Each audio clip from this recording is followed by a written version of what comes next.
To hand it to her. They're the most comfortable things I've worn in years. She looks after you well. Aye, she does that. I mean, will you look at that food? It'll be a week before I get through that lot, and I'm not even keen on cheese. Will I pour you a cup?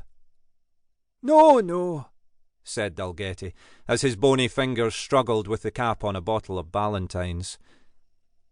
You go ahead. I'm in need of a tonic, myself. Will you take a drop? I will, but what about the tea? Mrs. Campbell will have your guts for garters when she finds it's not been touched. She'll never know. There's a plant pot by the window that has quite a taste for it now.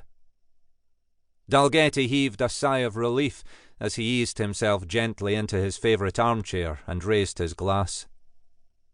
To Esme, he said, knocking it back.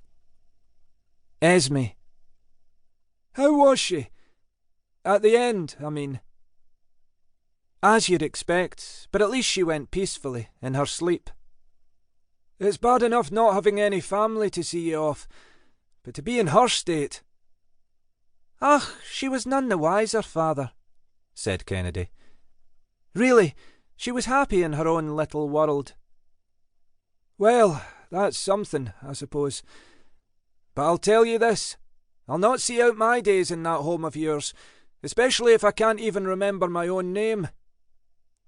Nonsense! You'd be well looked after.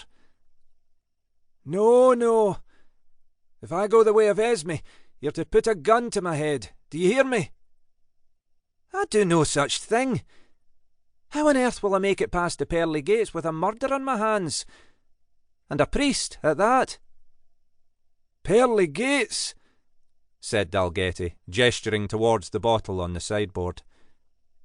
Fanciful stuff and nonsense.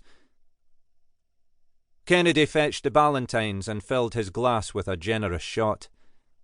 Stuff and nonsense, she said with a wry smile. Whatever do you mean?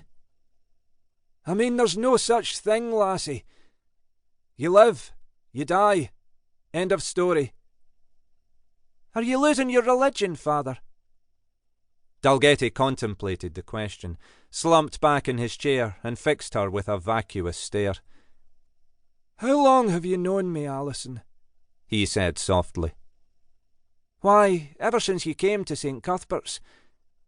I was away, so it must be 40-odd years at least. Aye, that's what I thought. And in those 40-odd years, have you ever known me to falter, to stray from the path, to ever let anyone down? Of course not. You're as solid as a rock. Well, that's where you're wrong. I've let myself down. This whole religion thing is just a charade. I don't understand. I don't have the faith, Alison. Not any more. I don't believe a word of it. If it wasn't for the fact that they'll be putting me in a box in a year or two, I'd walk away now. But you've always been so dependable, reliable, trustworthy. Aye, all of those, said Kennedy. You're the best priest I've ever known. In fact, you're the only priest I've ever known. That's not true. All right, it's not true. But the others are Presbyterians, so they don't count. What's this all about, anyway? You're the last person I'd expect to fall off the religious wagon. Dalgetty swilled the whisky around his glass and hesitated before answering. Love, he said. Come again. I'm in love. Always have been. With a woman? Well, it's not a choir boy, if that's what you're thinking. No, no, said Kennedy with a giggle. It's just that, don't take it the wrong way, but at your age. I never realised there was a time limit, said Dalgetty, smiling softly. Margaret Forsyth. We met just before I joined the seminary. The seminary? exclaimed Kent.